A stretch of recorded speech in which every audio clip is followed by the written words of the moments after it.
Yeah, good day, viewer. The name is D to the E to the N to the I to the S, Dennis. I'm Dennis Orji, of course, the host for the Dennis Talk Show. And I have my favorite co-host in the studio. Yes, and finally, he has admitted and accepted that I am his favorite, you guys. Hello, it's Choma here again. Choma, it's really nice to be here again today with you. All right, so a quick one. We've always had people have this conversation, and I think we should discuss this What's that? with a clean heart, no sentiments. Don't do that. Some people will think you are this, you're that. And the conversation is sex between two adults wrong? Is it good? Is it bad? Should I be talking about this? I mean, I'm not an adult. Oh, do I like you? Okay, this is a very touchy topic. You're looking for fights. Anyways, okay, left to me, if we're looking at it, it depends on morals. Generally, we cannot bridge that gap and say, okay, they are the same thing. If you look at religion, religiously, it is considered a sin to some religions. Considered? Yes. For instance, Islamic people, they see it as a sin to have sex before marriage. Same as a lot of Christian churches.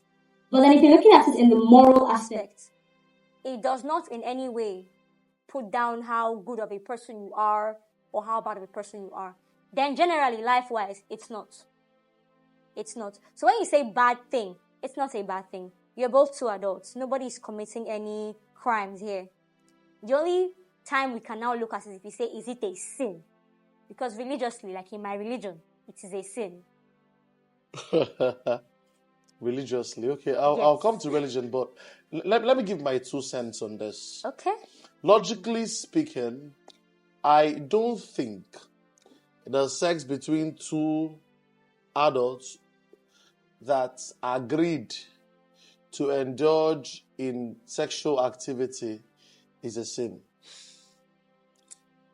This is my 2 cents. I don't think it is wrong. What I see as evil and wrong is when you do things to people that you otherwise don't want other people to do to you. Having sex with people because you feel you're higher than them. Having sex with people under duress. Having sex with people because they asked you for something and before you're going to give it, you want to have sex. I think that's where the sin is. But when two intending matured adults decide to indulge in what they call fun, I don't think it's wrong or it's bad. When they're done, they're very happy about the activity. That's what I think logically, because I feel if sex is so bad, I think the Creator would have not made the breaking of a female hymen or virginity easy. It would have been totally locked until when she gets married. That's what I think. Then probably the man's penis shouldn't have developed to maturity to be able to do things until the man becomes very matured and able to do that. So for me, I don't think it's totally wrong. Like I said, because I maintain my stance. According to a lot of religions, because I am of the belief that I respect everybody's religion. I respect everybody's belief. The same way some people have really deep beliefs in the Igbo culture and roots. I don't go against that. Yes, I have my own commas, my own questions, my own strongholds. But I will not say because you believe in that, I will now call it wrong. To me, I will speak from my own self now, from my POV. To me, my religion says it's wrong. And this is something that I hold above water. This is something that I hold strongly. Your religion that you believe in is a religion that you inherited. And what makes you think that your religion is right? That is why I said, generally, logically, morally, it is not. but religiously, and I believe in How that. right is your religion? Because if you look at something, if you were God and you created humans, and you don't want them to indulge in extramarital, okay, you don't want them to indulge in sex before marriage, you wouldn't have made sex a possible thing for them. I'm just saying. Let me give you an example.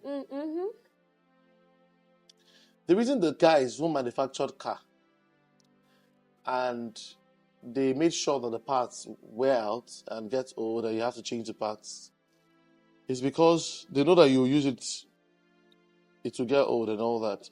And they also know that so long as you're using it and you're buying those parts, they're not going to go out of market. It keeps them there.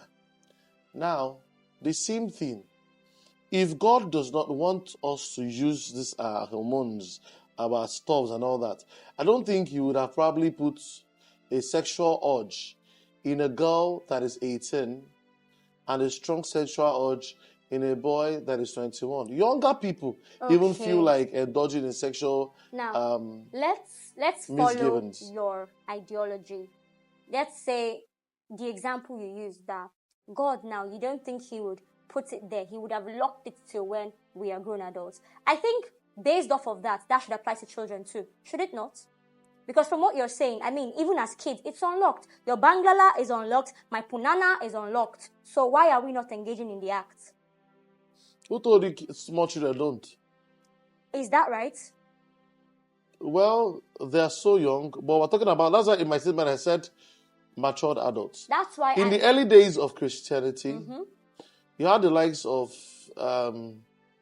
King James, who wrote the King James version of the Bible.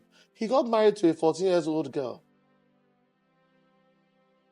So would you say that King James was a pedophile? Yes. You won't say it.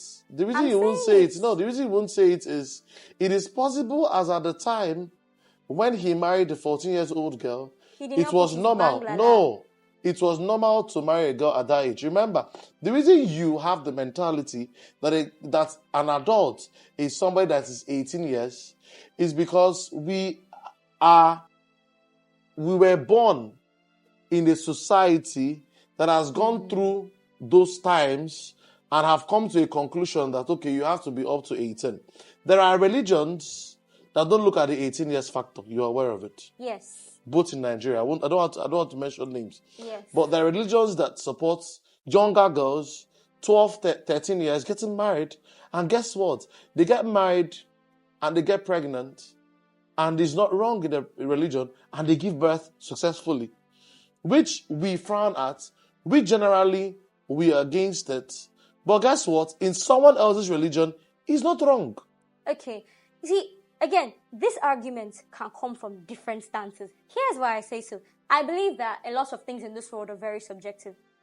In the sense that how you see it is not how I see it. If I'm to come from this angle that you're driving at, that what exactly do we term as children and what do we term as adults? It means that newborn people, I can marry off a newborn child. Again, I'm coming from your words, word for From word. my angle, no. A newborn cannot speak for his or herself. Chill.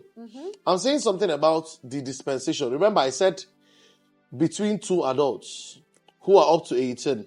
But I went to some religions. Now, people can question and say, if you want to tell them not to get married to 13, 14 years old girls, 15 years old girls, why did God give them the ability to be pregnant at that age? Why did God let an 11 years old girl to start seeing her menstrual period? Because it's that menstrual thing that shows that, oh, she's beginning to have a cycle and it's possible she can take in. Do you get? So the Creator would have not put that possibility. What I'm just saying is, the Creator would have not put that possibility and that enabling environment. Okay, let me give you another one. From what you're saying here, it means just because it's there, it means it's okay. No, I'm saying people would argue that people who believe in that age that they could actually take those people as wife. Because if you're taking a woman in as a wife, you're not taking her to be a log of wood in your house now. You're taking her in to make more and do other things. And the essence of marriage is not for you people to just start enjoying yourself now. It's for procreation, to give birth to new ones. That's the essence. So he marries that age, gets that age pregnant, that age has a child. It's a miracle. They give testimony, they celebrate, they're happy. That same age grows to old age. Okay. And lives long. Chill. Now, let's look at something from this perspective. A child, because from where I'm coming from, our NGOs and all that, we know we speak against it. All right? But I'm talking about the people who believe in it. Those who believe in it will tell you. Let's say, okay, the reason somehow most men don't see their fourth generation or fifth generation is because of the age they get married. So imagine imagine two persons who are 14 and 16 having kids. And if they live up to 80 or 85, they would have seen their fifth generation. Are you aware? Oh, kids having kids, yeah. Now, because we have gone through science, we've looked at how unhealthy it is for your child to get pregnant. We now frown, and we fight against it. It's wrong. I'm telling this thing in somehow the conversation about King James himself. So it's possible in his dispensation, this conversation about 18 years was not there. Do you know that after us, it's possible that an 18 years old girl will be termed not fit, mature to be married? Yes. Do you know in the next probably 100 years from now, when we're all dead and gone and we've had strangers occupy our place, that somebody who might be 20 will be considered a child, and people will say they should not get married. And when you have sexual misgiving with a 20 years old girl, you'll go to jail. It will be considered rape. Because we see a lot of girls who are 20, 21, 22 who are not even matured.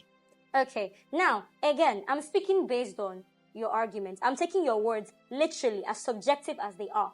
You made an argument saying that, oh, somebody of this age, why would God put this thing and make it available at so age if he did not want us to use it? I don't think God intended for an 11-year-old who is seeing her period to use it to go and do bangala with another man. What's the point of period in a woman's body? It's to identify that, yes, you are leaving the stage of childhood and becoming a woman. But it does not mean that if you check it scientifically... So an 11 years old girl that's in her period is a woman. But scientifically... And has the ability to... Scientifically, it is not. If you actually check that girl's body, she is not fit enough. No, I agree with you. What I'm saying is, let's talk about creation. When those things, that period comes, it means that there's a breaking of eggs. Yes. Abi? And those eggs are the things that fertilize with the spermatozoa. That gives birth to the embryo that becomes a child and all those things. Now, I'm just saying, these are arguments that will be made, but let's not digress. Let's go to the sin aspect. I'm a Christian. I'm a born again. I'm a child of God. There are things that I've been taught, yes, but there are things that I question. There are things I disagree with. You know, the Bible says that ye are God's sons of the Most High. You die like men because you don't know. There are some teachings that I have seen that I feel. Let me give you an example. The most interesting part of the Bible that I respect and I listen to wholeheartedly are the words of Jesus Christ that he taught while on earth. In the New Testament. I read Matthew, Luke, John, what have you. Those are the accounts. But in those accounts, the words that came out from Jesus Christ, if you listen to those words, you can go to heaven. I see St. Paul as an apostle, beautiful. But I see him as a human being who was born. Of course, even in marriage, you are not even saved. Because if we're talking by if we're looking at the scriptural quotes, it means that two persons who are married, if they die having sex, they can go to hell. Why? The Bible says that we were shapen in iniquity and in sin did our mother give birth to us. In this case. So it means even the sexual misgiving between you and your partner as you get married, you can go to hell. Jesus this much here. Did you ever in any part of the Bible see where it was written that because Jesus did not get married for obvious reasons. It was not there, but it was implied that for him to be able to give 100% of his focus, he needed to avoid a lot of things of the world. We all understand that. Jesus was God. There's no way he was going to get married. Again. Is God married in heaven? But he has a begotten son. So he cannot see Jesus Christ come on earth and get married. I'm heading somewhere. But then in no way or in no place was it written that be it Jesus or his followers, any of them had any sexual intercourse during this time. Where are the records of them getting married? Who did Matthew marry? In the later Who records, did Peter marry? In the later records, we would see that. But then again, those later records are not in the Bible, so we can't. Where are the later records? If they're not in the Bible, it means it is inconsequential. I was heading. So that means even marriage itself can even probably not be an institution of God. I was heading somewhere. Now, if we now continue down this path, because minus Christianity, even our tradition is strongly against sex before marriage. How? Oh, in the Igbo tradition, unless it applies to just women, but in the Igbo tradition, a woman who has had any sort of sexual intercourse before marriage is considered impure. Impure? Yes. A woman who is a virgin that is in her period is also impure. A woman that is seeing her period cannot go before the face of a deity, even as a virgin. Yes, true. So she's impure. True. So it is not the act that makes the person impure. Now, you said our tradition is against sex before marriage. Yes, strongly. If it is, can you tell me a scenario or in history where a girl has been beaten and killed or punished for having sex before marriage? Not beaten or killed or punished, but you would hardly see anyone that would want to accept her for marriage. Even his parents, the family members, the society would scorn that woman. That is a lie. Oh, you don't hear of instances where when the man goes in to do the whatever with his wife, he comes out with the bed sheets and it's not bloodstained. What do they shout? Whore, ho, this one, that one. No, akuna. I think no. You're saying things based on some person's culture and things that are not even law. When they say the akuna, was she punished? Even from some the of the men left. In the stories I have heard, the man would leave that woman immediately, no wasting of time. Was it not a woman that disvirgined her? Was it the man that disvirgined her? Yes. So what did they do to the man who slept with her? Nothing. From all the stories I've heard, nothing. Thank you. So we're going to the same thing. You cannot say the Igbo tradition is against. If the tradition is against, there must be a law. If there is no law and punishment for a law, the law is null and void. You cannot say every girl in the community should be virgin. Do you know why it cannot be a law? Why? Good. We are selfish as humans. How so? Even the king who is making the law wants to sleep with some girls. So he will not make such a law. The word fuck came from the command of the king called fornicate under the commands of a king. Go and make your research. So you cannot, those laws are not there. But I asked a very simple question. If you argue that, by Christianity standard, that sex is a sin outside marriage, it can also be sin inside marriage. Let's look at this. This is a very broad topic. Mm-hmm. He said that when our parents conceive us, we have the old nature. Yes. So a child that has done nothing is sinful from birth. Yes. The act that brought the child is a sin. True. But Why I don't think necessitate? I don't think that is how it was meant. No!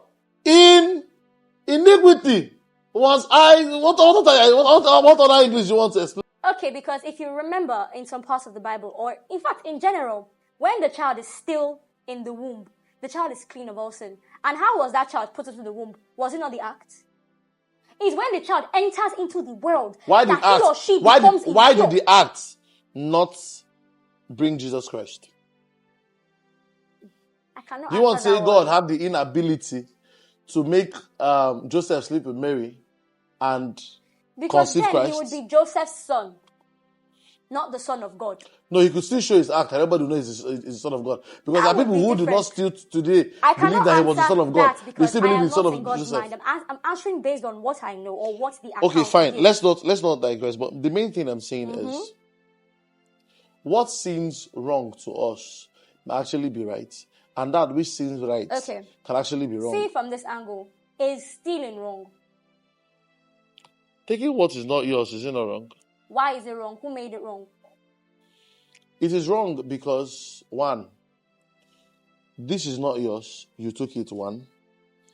The person you took it from, you hid from the person knowing that you took it. And even if the person knows that you took it by force. That is why rape is wrong. Is lying wrong? Well, since it is now a question and answer, politically, to lie is not wrong.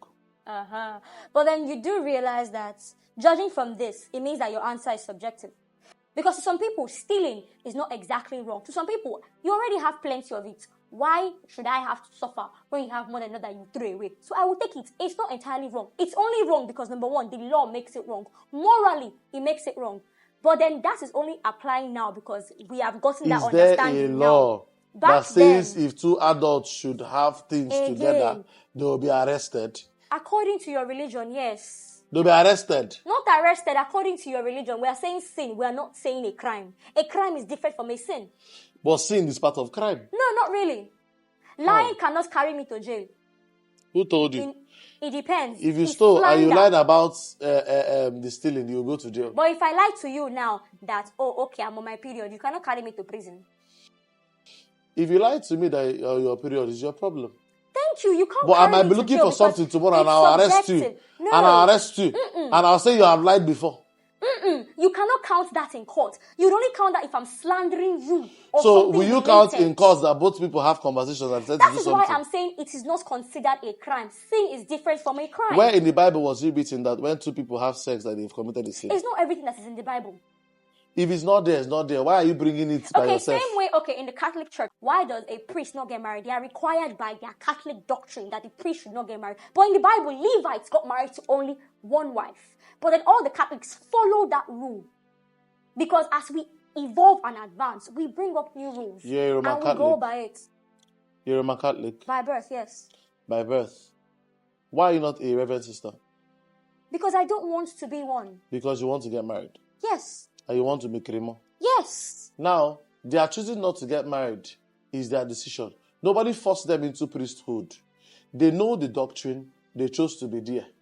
That argument is flawed because that argument is very flawed. Nobody forced them, yes. But to be able to go to that direction and become a priest, you need to follow their rules and laws. And their rules states that you cannot get married. We're saying the same thing. We're saying the same thing. I'm in a community and I say, see, nobody is going to have sex in this community for 30 years. You choose to come and stay in this community, live in this community and accept the rules and sign. If you have sex before 30 years, I will shoot you and kill you. It's the rule. Nobody pushed you to come to the doctrine. The doctrine has been made by man, not by God. And because the man who even brought about the doctrine saw that he worked for him and he chose to do it, it does not make it a right doctrine. It means that there are people, see, for everything you do, you have followers. There are people who believe in this man's doctrine. So you who chose to become a priest believe in the doctrine. So you should keep it.